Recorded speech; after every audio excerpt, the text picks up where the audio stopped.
அனைவருக்கும் வணக்கம். இது சாரதி லா ஸ்டடீஸ். நம்ம பார்த்துட்டு இருக்கிறது பேங்கிங்னால மிக மிக முக்கியமான ஒரு டாபிக் தான் இந்த கமர்ஷியல் பேங்க். இந்த கொஸ்டின் இல்லாத ஒரு கொஸ்டின் பேப்பரே இல்லைன்னு கூட சொல்லலாம். ஃபார் எக்ஸாம்பிளுக்கு ஒரு கொஸ்டின் பேப்பர் நம்ம எடுத்து பார்க்கலாம். இப்போ இந்த கொஸ்டின் பேப்பர் பார்த்தீங்கன்னா வணிக வங்கியின் செயல்பாடுகளை விவரித்து அதற்கும் கூட்டுறவு வங்கிகளுக்கும் உள்ள வேறுபாடுகளை விவரின்ற மாதிரி சொல்லிட்டாங்க. அதாவது கமர்ஷியல் பேங்க்குக்கும் கோஆப்ரேட்டிவ் பேங்க்குக்கும் இருக்கிற டிஃப்ரென்ஸை கேட்குறாங்க. இந்த இடத்துல நீங்கள் கமர்ஷியல் பேங்க்னா என்ன, வாட் இஸ் கமர்ஷியல் பேங்க்ன்றதை நீங்கள் எழுதணும். அதுக்கப்புறம் வாட் இஸ் கோஆப்ரேட்டிவ் பேங்க்கை பற்றி எழுதணும். இதற்கு ரெண்டுத்துக்கு இருக்கக்கூடிய அந்த வேறுபாடுகளை எழுதினா இந்த கான்செப்டுக்கான இந்த கொஸ்டினுக்கான ஆன்சர் நம்மளுக்கு கிடச்சிரும். ஸோ எதற்காக இதுன்னு பார்த்தீங்கன்னா கமர்ஷியல் பேங்க்கு அப்படின்ற ஒரு கொஸ்டின்ஸ் பார்த்தீங்கன்னா கண்டிப்பாக உங்களுடைய கொஸ்டின் பேப்பரில் வந்துக்கிட்டே இருக்குதுன்றதுக்கான அர்த்தம் இதுதான். அதுவும் இல்லாமல் இந்த டாப்பிக்கை படிக்காமல் நீங்கள் பேங்கிங் கான்செப்டை முடிக்கவே முடியாது. சரி, இப்போ இந்த கமர்ஷியல் பேங்க்கில் பார்த்தீங்கன்னா கிளாசிஃபிகேஷன் ஆஃப் பேங்க் அப்படின்றதில் பார்த்தீங்கன்னா ரெண்டு பிரிவாக பிரிது. ஒன்று ஷெட்யூல்டு பேங்க்கு, இன்னொன்று பார்த்தீங்கன்னா நான் ஷெட்யூல்டு பேங்க். ஏற்கனவே நம்ம பார்த்த ஒரு விவரங்கள் தான் இது. அதில் பார்த்தீங்கன்னா ஷெட்யூல் பேங்க்கில் கமர்ஷியல் பேங்க்கு ஒன்று வருது, இன்னொரு பிரான்ச்சஸ் பார்த்தீங்கன்னா கோஆப்ரேட்டிவ் பேங்க்காக வரும்.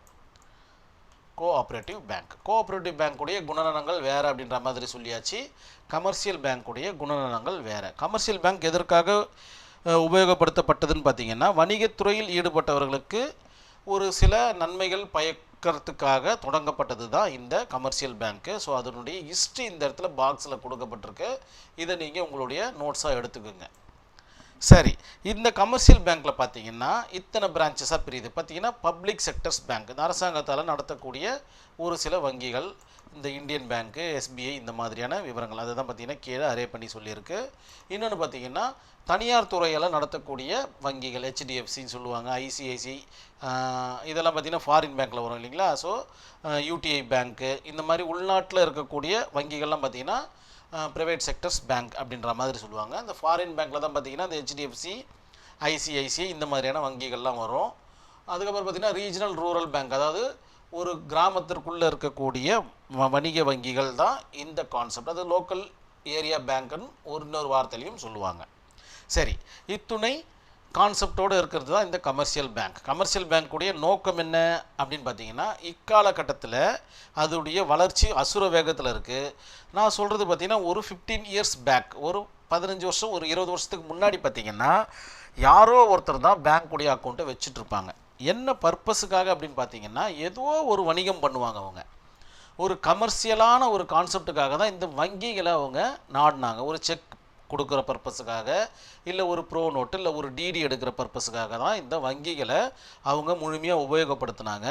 அதன் பொருட்டு தான் பார்த்திங்கன்னா இந்த கமர்ஷியல் பேங்க்குடைய ரன்னிங் ஸ்மூத்தாக ரன் ஆச்சு. ஆனால் இக்காலகட்டத்தில் அப்படி கிடையாது. அனைவருக்கும் வங்கி கணக்கு இருக்கணுன்ற அவசியத்தால் பார்த்திங்கன்னா எல்லாருக்குமே பார்த்திங்கன்னா வங்கி கணக்கு இருக்குது. அவங்க கமர்ஷியலாக இருக்கட்டும், இல்லை டொமஸ்டிக் சாதா வீட்டில் இருக்கிறவங்களாக இருக்கட்டும், எல்லாருக்கும் வங்கி கணக்கோடைய பரிவர்த்தனையோடு தான் எந்த ஒரு விடயமும் நடக்கணுன்றதுக்காக அனைவருக்கும் வங்கி கணக்கு இக்காலகட்டத்தில் இருக்குது. ஸோ நல்ல ஒரு வளர்ச்சி தான் அது.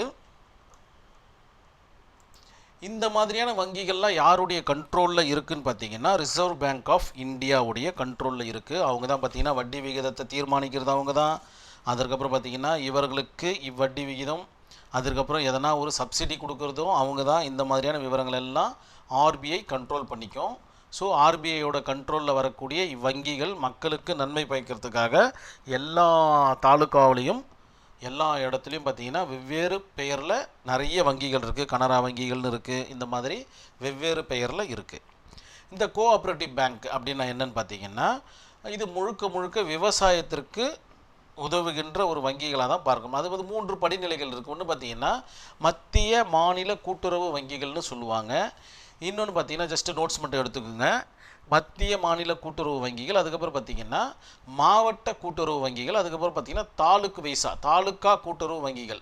இதெல்லாம் எதற்காக யூஸ் ஆகுது அப்படின்னு பார்த்தீங்கன்னா differ to commercial bank and cooperative bank. இந்த டிஃப்ரெண்ட் பார்த்திங்கன்னா கோஆப்ரேட்டிவ் பேங்க் பார்த்திங்கன்னா முழுக்க முழுக்க விவசாய நலனுக்காக, விவசாய ஈடுபொருள் வாங்குவதற்காக, டிராக்டர் வாங்கிறதுக்கு, இல்லைனா அதற்கு உண்டான மெஷினரிஸ் வாங்கிறதுக்கு, உரம் வாங்குவதற்கு, நெல் விதைகள் வாங்குவதற்கு, இந்த நிலத்தை பதப்படுத்துறதுக்கு இந்த மாதிரி விடயத்திற்காக உபயோகப்படுத்துகின்ற வங்கிகள் தான் இந்த கோஆபரேட்டிவ் பேங்க். அவங்க என்ன பண்ணுவாங்கன்னு பார்த்தீங்கன்னா லோன் கொடுப்பாங்க. அந்த லோன் பார்த்திங்கன்னா மிக மிக மிக குறைந்த வட்டி விகிதத்தில் இருக்கும்.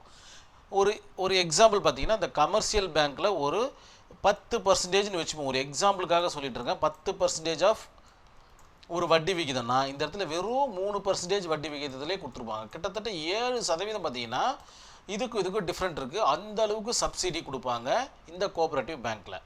ஒரு சில நேரங்களில் என்ன பண்ணுவாங்கன்னு பார்த்தீங்கன்னா கூட்டுறவு வங்கியில் வைத்திருக்கும் அனைத்து விதமான விவசாய கடன்களும் ரத்து அப்படின்னு சொல்லிடுவாங்க. ஸோ அந்த மாதிரியான கான்செப்ட் இந்த கமர்ஷியல் பேங்க்கில் நடக்கிறதுக்கு உண்டான வாய்ப்புகள் கிடையாது.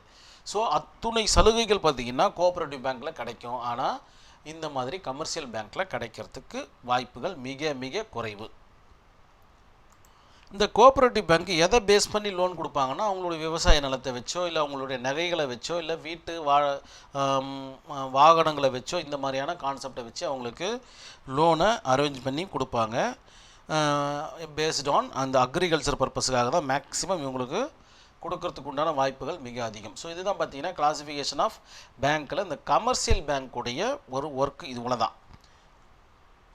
இதற்கும் மேலே பார்த்தீங்கன்னா வங்கிகள் இருக்குது. இந்த கமர்ஷியல் பேங்க்குக்கும் மேலே வங்கிகள் இருக்குது. இந்த வங்கிகள்லாம் பார்த்திங்கன்னா எல்லாரும் உபயோகப்படுத்தக்கூடிய வகையில் இருக்கும். அதாவது ஒரு தாலுக்கு வயசுலேயும் ஒரு ஊருக்குமே பார்த்திங்கன்னா இந்த கமர்ஷியல் பேங்கர்ஸ் இருக்கும். ஆனால் இது இப்போ பார்த்திங்கன்னா கமர்ஷியல் அது வணிக வங்கிகள்னு சொல்லியாச்சு. ஏதோ ஒரு தொழில் பர்பஸுக்காக நம்ம உபயோகப்படுத்துகின்ற வங்கிகள். இதற்கும் மேலே நீங்கள் பெருந்தொழில் செய்கிறீங்கன்னு அப்படி பார்த்தீங்கன்னா பெரிய பெரிய ஒரு கட்டமைப்போடக்கூடிய ஒரு கம்பெனிஸ் வைக்கிறீங்கன்னா அதற்கெல்லாம் பார்த்தீங்கன்னா இண்டஸ்ட்ரியல் டெவலப்மெண்ட் பேங்க்ன்ற மாதிரி இருக்குது. அந்த வங்கிகளில் பார்த்திங்கன்னா அந்த சிறு முதலாளிகள் பார்த்திங்கன்னா அப்ரோச் பண்ண முடியாது. அது ஒரு பெரிய லெவலில் இருக்கும். அதோடைய கண்ட்ரோல் வேறு, இதோடைய கண்ட்ரோல் வேறு. இதுதான் பார்த்திங்கன்னா ஒரு சில டிஃப்ரெண்ட். இதெல்லாம் நீங்கள் ஜஸ்ட் ஒரு புக்கில் ஒரு ரீடிங் ஒன்று கொடுத்தீங்கன்னா இதில் இப்போ நம்ம சொல்கிற விஷயத்தை நீங்கள் ஞாபகம் வச்சுக்கிட்டிங்கன்னா போதும். அழகாக நம்ம ஆன்சர்ஸை அரே பண்ணிவிட்டு போயிட்டே இருக்கலாம். இப்போ நீங்கள் செய்ய வேண்டியது என்னன்னு பார்த்தீங்கன்னா இந்த வீடியோவில் இருக்கிற விஷயத்தை நீங்கள் உள்வாங்கிக்கிங்க. அதுக்கப்புறம் இந்த பாக்ஸில் இருக்கக்கூடிய விஷயத்தை நோட்ஸ் எடுத்துகிட்டு அதை நீங்கள் படிச்சுக்கிங்க. அதுக்கப்புறம் ஒரு புத்தகத்தில் இருக்கிற இந்த கமர்ஷியல் பேங்க்னா என்ன, கோஆபரேட்டிவ் பேங்க்னான்றது ஒரு கோத்ரோ மட்டும் பண்ணிட்டீங்கன்னா போதும். ஆன்சரை மிக நேர்த்தியாக எழுதுறதுலாம் கண்டிப்பாக உங்களால் முடியும். சாரதி லா ஸ்டடீஸுக்கு அதுக்கு தெரியும். இந்த வீடியோவோட இந்த பேங்கிங் லான்ற கான்செப்டை நம்ம முடிச்சிக்கலாம். அடுத்த ஒரு டாப்பிக்கில் இன்னொரு வீடியோவில் புது வீடியோவில் நம்ம பார்க்கலாம். நன்றி, வணக்கம்.